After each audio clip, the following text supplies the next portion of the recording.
La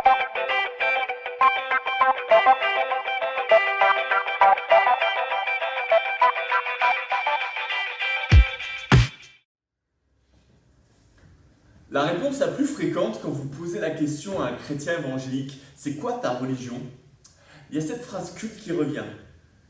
Moi, j'ai pas de religion, j'ai une relation, c'est Jésus. Et cette phrase, je l'ai eu aussi utilisée à de nombreuses reprises. Et c'est une bonne réponse. Malgré ça, je crois que si on veut être honnête avec nous-mêmes, il arrive que dans nos vies, la religion ait pris le dessus sur notre relation. Et je me souviens, venez avec moi en l'an 2004. Nous sommes en l'an 2004 et je passe par les eaux du baptême par immersion. Je suis dans le baptistère et là le pasteur, vous savez, à chaque fois il vous pose une question et il attend ce que vous répondiez oui. Et à un moment il commence à me prendre la tête et puis à vouloir me descendre et puis il me demande, il me dit est-ce que tu t'engages à lire ta Bible tous les jours de ta vie?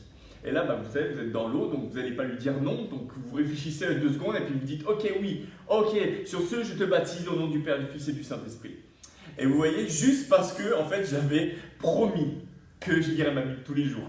Ce qui s'est passé, c'est qu'au fur et à mesure que je vivais avec Dieu, il y avait comme une épée de Damoclès au-dessus de moi, prêt à tomber à tout moment où j'oublierais de lire ma Bible ou de prier.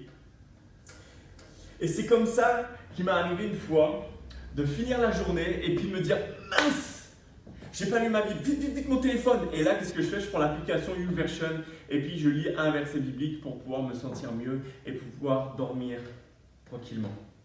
Beaucoup de chrétiens se sont enfermés dans une religion.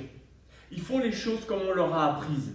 Ils lisent leur Bible, ils prient, ils sont gentils, mais malgré ça, c'est comme s'ils se sentaient secs. Et c'est peut-être ton cas alors que tu regardes cette vidéo.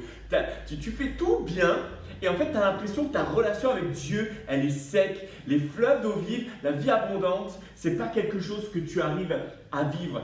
Parce que la religion a pris la place de ta relation avec Dieu. Ésaïe 29, verset 13. Le Seigneur dit, « Ce peuple s'approche de moi, il m'honore de la bouche et des lèvres, mais son cœur est éloigné de moi, et la crainte qu'il a de moi n'est qu'un commandement humain, une leçon apprise. » Une leçon apprise. Ce qui fait qu'aujourd'hui, ta relation avec Dieu est sec, c'est que tu récites ta leçon. C'est que tu fais tout comme on t'a appris, mais à aucun moment tu laisses Dieu et l'Esprit de Dieu te conduire. À aucun moment tu passes simplement de la discipline au partage, de la religion à la relation. Permettez-moi maintenant de vous montrer concrètement par des exemples la différence entre la relation et la religion. On y va tout de suite.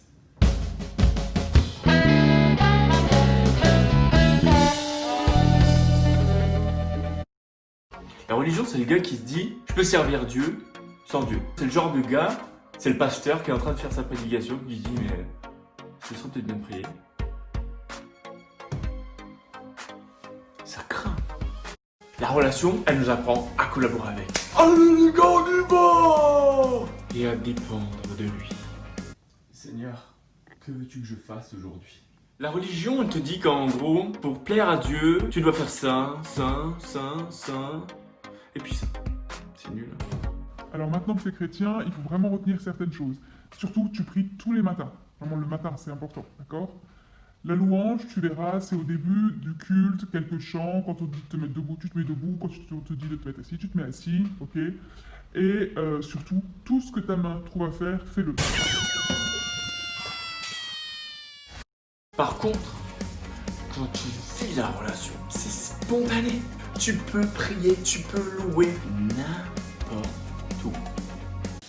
Hosanna, Hosanna, tu es le roi, le sauveur. La religion veut te mettre dans une boîte bien installée confortablement. Ah, tu veux servir Dieu, génial. Tu fais de la musique. Ah, tu prêches alors? Non? Tu t'occupes des enfants? Ah, désolé, tu peux t'asseoir au fond. Sérieux? La relation, ça suscite la créativité. Regarde, t'as juste à voir la tête de certains poissons. Dieu est créatif. Et du coup, tu sers du temps de quoi? Moi, cher Dieu, en fait, il m'a appelé à ouvrir un business. Je vends des spas. Et quand les gens viennent, et ben, en fait, ils sont touchés par la grâce de Dieu et on impacte la société, on impacte les entrepreneurs. Et juste petite anecdote, il n'y a encore pas si longtemps que ça, on a fait nos premiers baptêmes dans des spas. T'imagines un peu? Énorme. La religion, franchement, mais c'est plan-plan, on s'ennuie. On est en...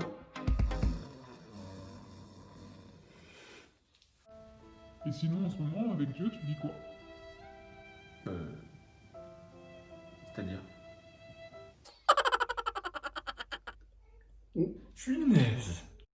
Mais quand tu vis ta vie avec Dieu... Et sinon, avec Dieu, en ce moment, tu dis quoi? Bah écoute, c'est énorme. Dieu m'a dit de quitter mon travail. Vous allez faire comment? Bah écoute, on n'en sait rien, mais on marche par la foi. La religion, elle nous pousse à produire. Non mais sérieux, il y a des gens qui chronomètrent leur temps de prière. Il y a des gens, quand ils prient, ils se croient au 3-8 avec leur chef derrière. Maintenant, je veux le gars. Tu bénis les États-Unis, tu bénis le président de la République Macron, tu bénis Jean-Phi pour son chat qu'il a perdu, tu bénis Ghislaine. La relation, elle nous pousse à être et à devenir. Seigneur, ce temps il est pour toi. Viens me parler, viens me transformer, viens me montrer les choses qui ont besoin encore de grandir dans ma vie. Seigneur, viens à mon secours par ton Saint-Esprit. La religion, elle nous pousse à nous élever par nos actions. Attendez, je sais pas, je vais vous montrer un gars. Il croit que c'est en faisant tomber 10 pièces qu'il va plaire à Dieu, le mec. Regardez.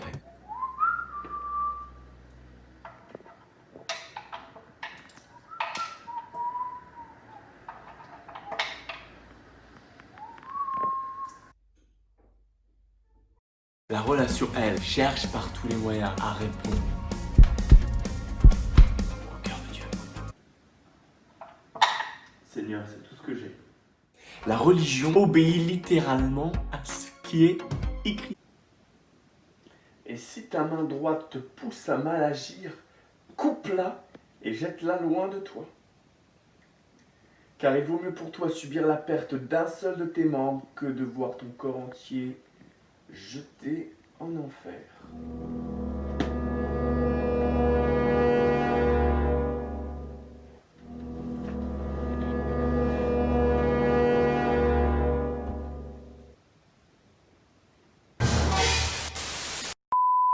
Le mec, il voit qu'en fait, il faut qu'il coupe sa main. Il coupe sa main, le mec. Il voit, c'est marqué qu'il faut enlever son œil, arracher son œil. Si ça va pas, il arrache son œil, le mec.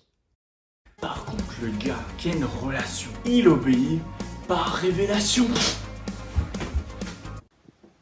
Et si ta main droite te pousse à mal agir, coupe-la et jette-la loin de toi. Seigneur, qu'est-ce que tu veux me dire à travers ce passage? Montre-moi, dirige-moi.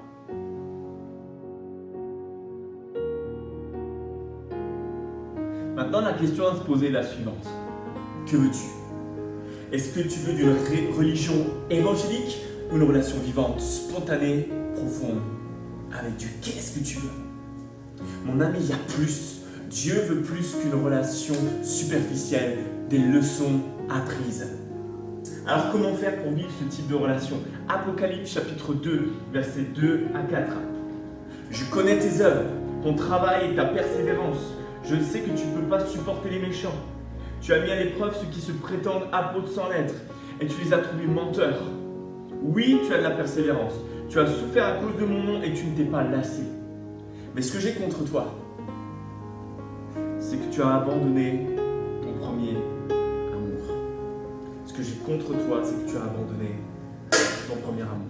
Mon ami, souviens-toi, le jour où Jésus est entré dans ta vie, comme tout a pris du sens, comme tout ce qui était autour de toi a changé, comme cette joie envahissait ton cœur, tu étais prêt à tout faire, tu étais prêt à partir n'importe où, tu étais prêt à répondre « Seigneur, ok, me voici, envoie-moi ». Tu étais prêt à répondre à l'appel de Dieu, tu étais prêt à tout donner Pourquoi? Parce que l'amour que tu portais pour Jésus était ce qui était le plus important, c'est ce qui te remplissait, c'est ce qui conduisait tes pas. La religion n'avait aucune emprise sur toi. Tu étais foufou, mais qu'est-ce que t'aimais Dieu? Qu'est-ce que t'aimais Dieu? Alors que tu regardes cette vidéo, peut-être que le Saint-Esprit est en train de mettre le doigt là où tu dois apporter une modification. Peut-être qu'il est temps de revenir à ton premier amour. Alors comment? Juste 3 points sur lesquels tu vas pouvoir travailler avec Dieu, partager à Dieu. La première chose, il faut que tu te repentes et que tu changes de perspective. Se repentir, c'est changer de direction. Si aujourd'hui tu veux conscience que ta relation avec Dieu est sec, elle est dure, c'est qu'il est temps de se repentir, c'est qu'il est temps de changer de direction. Deuxième point, passe de la prière à l'échange. Pas juste d'une récitation à un échange, à un partage. Prends le temps d'écouter Dieu et pas seulement d'apporter ce que toi tu sembles être important. Et troisième et dernière chose, partage ce qui te touche avec authenticité. Arrête de venir avec une stature devant Dieu, une position devant Dieu. Enlève ton masque et présente-toi tel que tu es, avec ton cœur, avec tes tripes. Et là, alors que tu vas être authentique avec Dieu, il va y avoir un cœur à cœur que tu vas vivre avec lui. Je te laisse avec ces paroles. Que Dieu te bénisse, sois encouragé.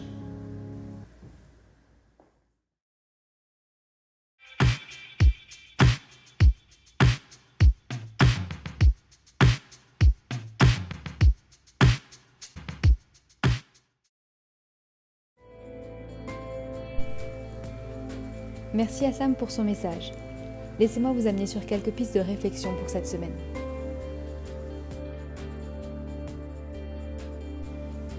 Au vu de tout ce qui a été partagé, est-ce que tu pourrais dire que jusqu'à présent la religion primait sur ta relation avec Dieu? Es-tu satisfait de ta vie avec Dieu?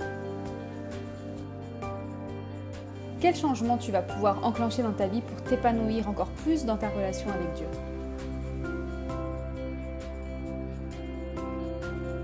N'oubliez pas notre rendez-vous de vendredi soir sur Zoom à 20h30. Comme la semaine dernière, j'aimerais vous laisser un verset à étudier. Ésaïe 29, verset 13. Le Seigneur dit : « Ce peuple s'approche de moi, il m'honore de la bouche et des lèvres, mais son cœur est éloigné de moi, et la crainte qu'il a de moi n'est qu'un commandement humain, une leçon apprise. »